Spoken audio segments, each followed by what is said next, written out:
Is right here, and I am going to have some fun doing this. We're going to read our book. Now remember our deal. Part of what you have to do is you have to read along with me. So in our book, I'm marking it with the star so you know where to start. There it is. The star. And look who my star is. Okay, it's kind of backwards I bet, but it says Sean, because you're my star. So we're starting at chapter 44. See? Chapter 44.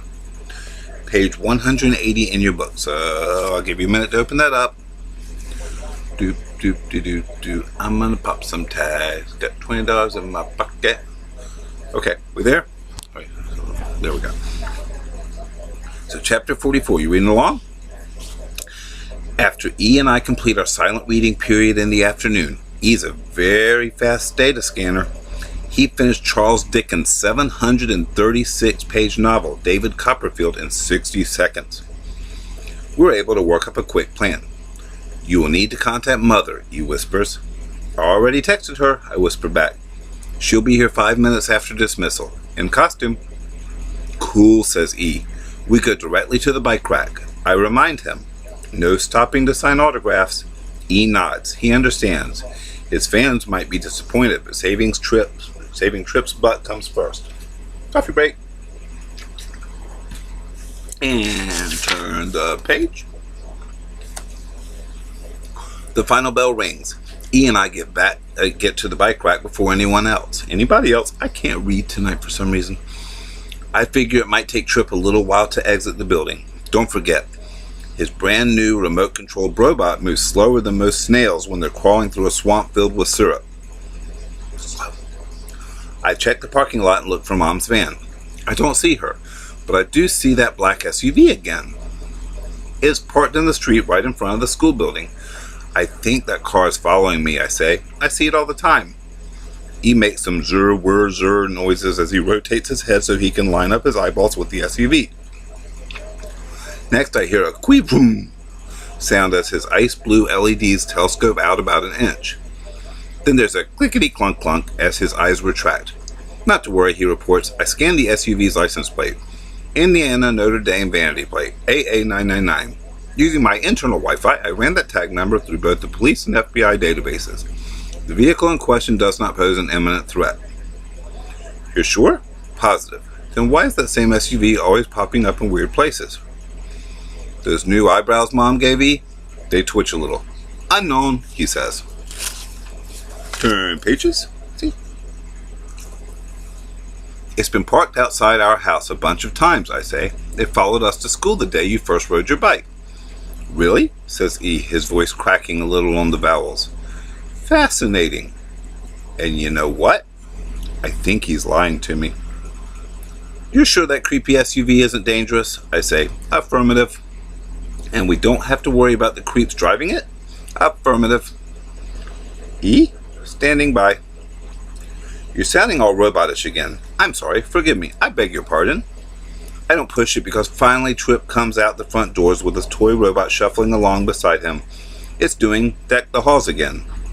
Trip must have accidentally pushed a button on his hidden remote because the little robot suddenly chirps, I can dance with you. Then it starts playing disco music, pumping its arms, and swivels from side to side in time to the beat. Let's dance together. That's when Cooper, Elliot, and maybe 6 of his thuggy buds shove open the door and storm out to the sidewalk to surround Trip and his little disco dancing friend. But I don't think Cooper and his buddies came out to dance. And the picture says, prepare to die, banana boy. Hey, hey. Play that funny beat. I want to shake my groove thing. We're going to read one more chapter. Chapter 45. That is the dinkiest, dweebiest robot I've ever seen, sneers Cooper. Trip's actually trembling. You think you can have your remote-controlled bucket of bolts shoot bananas at me and not pay the price? Cooper is pounding his fist into his open palm. Trip is still trembling. Aye. It's time for me to spring into action. Hey guys, I say, strutting over to join the clump of bullies around Trip and his miniature robot. Fortunately, the annoying thing's batteries just died, so it isn't disco dancing anymore. The picture says, I don't think this would be a good time to try out that new knock-knock joke. Yeah, probably not. Let's change the page to 188. Thanks for taking care of X-14 today, I say to Trip. What do you know about this dweeby act, says Cooper. Just that X-14 is a top-secret project my mom is working on at Notre Dame in the Advanced Robotics Engineering Lab. Something to do with the United States Air Force. Oh, and saving the world from the forces of evil. That's basically X-14's job. Get out, says Cooper, knocking over the toy robot with the side of his foot. That little disco-dancing dweeb-o-matic works for the Air Force? That is correct, says E, who is just shicked over to join us. I hate when I just shick places and, well, then I have to change my underwear. Why, when I was in the lab, we all wish we could be as stealthy and sophisticated as X-14. The military is counting on him. Cooper blows E a lip fart. Ew. Ha! What for? And that's when, right on cue, Mom makes her entrance. Alright, so we're going to hold off for now till we can tell a story. But we're on chapter 46 when we pick up tomorrow with this. And I'm going to take the Sean thing here. Now what I'm going to do, very, very important. I'm going to go to the chapter where we started. Chapter 44. I'm going to put the marker here. And when you're at the page that you're on now, I want you to put the marker in there so we know which place we're at when we start again. So, I love you. I'm obviously at work now, and I know you would rather me be home. But Mommy is there with you to hug you. I'm here right here. Hug the computer for you. Mwah. And Emily is probably over there unless she went to go do Emily things. You know how that goes. So, anyway, we're going to tell story time now. And after long and thoughtful consideration, it took me all of 2.5 minutes. I've decided on the main cast of tonight's story. So who do we have with us today? First of all, we have Shawnee. That's you. Wait. And, of course, we have Daddy. And we have...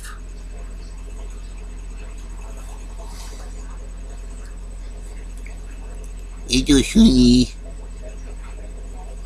It's okay. Come on out. Noopy. Ah.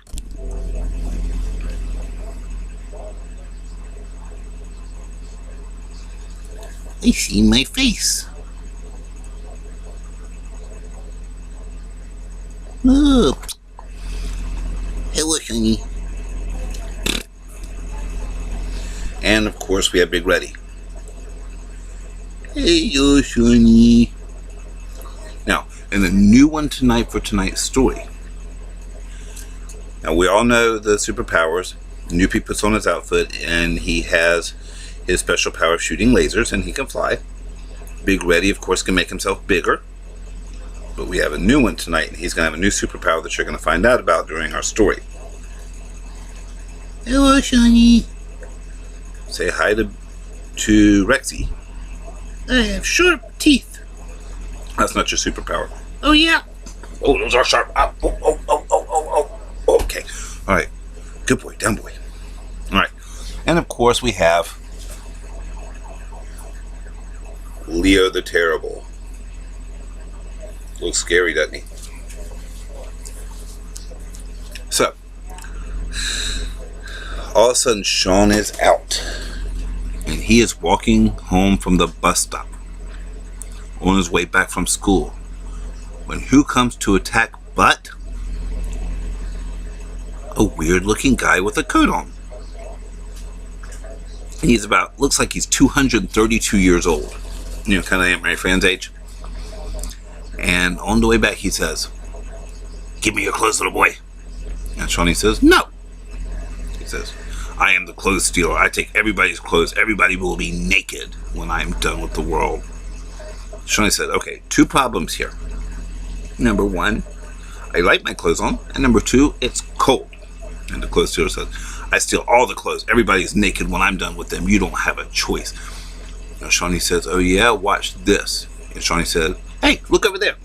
When the clothes dealer looks, Shawnee runs behind the playground and changes into his Batman costume. And he comes back out and the clothes dealer says, where'd that little boy go? And Shawnee says, I am the Batman. And I called on my special phone to get backup forces. And out comes Magneto, who's really daddy. And then Snoopy, Big Reddy, and Rexy all come out to play too.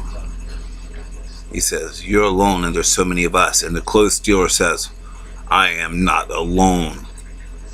And he throws a giant can up in the air and out pop out 10 robot worms that eat clothes. He says, ha ha ha ha ha, you will be naked when I'm done with you. And Daddy says, oh no, we must stop them. So Snoopy flies up into the air with his cape on. He says, I'm ready to shoot my lasers, Daddy. Where are you, noobs? Oh. I'm Goofy. Yes, you are. And then Big Reddy says, ready for action. When he's big and ready. And Rexy says, I'm ready to take him down. And then down comes Leo, who says, anyone got a hot dog?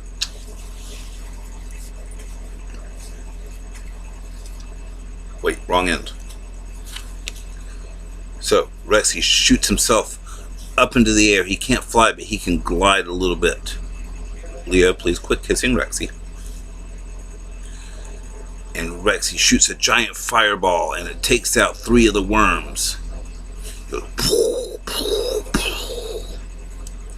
And then Snoopy comes out, and he goes, laser, laser, laser, laser, laser. And he shoots his lasers, and he takes out a few of the worms. And then Big Reddy goes, whoa, splat. And some more worms go. And the clothes dealer throws out more worms and tries to get them. And Shawnee said, enough. It's time to get you with my bad equipment.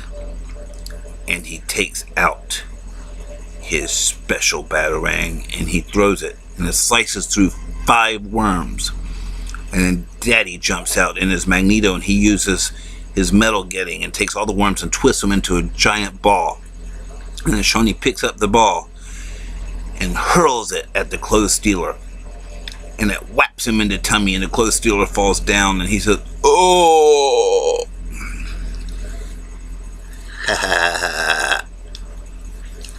And the clothes dealer says, but you knocked off my robe and I'm just in nothing but my undies now. And I'm cold. And I said, that's why people need their clothes. He says, but I can't afford a lot of clothes.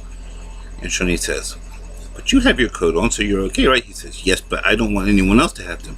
Shawnee said, that's not very nice. You should not make other people do things that you would not want them to have done to you. And he said, you are right. I am sorry. I will be nice from now on, and I will go and help people who need things. And Snoopy said, that's a very good idea. That's the way Mommy and Daddy and Shawnee and Emily want to be too. And Leo said, anyone got a hot dog? So, everyone was safe and everyone was nice. And then it was time to go and get our ice cream. And poor Leo never did get a hot dog, but that's because he was whining too much. Didn't he talk a lot? Yes. He licked my nose. And then it was time for bed. And Mommy said prayers with Shawnee. And Shawnee closed his eyes. And Shawnee went to bed. And he slept all night and felt so good and wonderful. And Daddy could not wait till tomorrow morning to give Shawnee big hugs and kisses. Because I love you. And I love Mom. And I love Emily.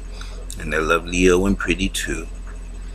You're my special little boy. And you have a great, great, great, great night. And tomorrow we'll do more. This is Daddy saying, sleep tight, my love bug.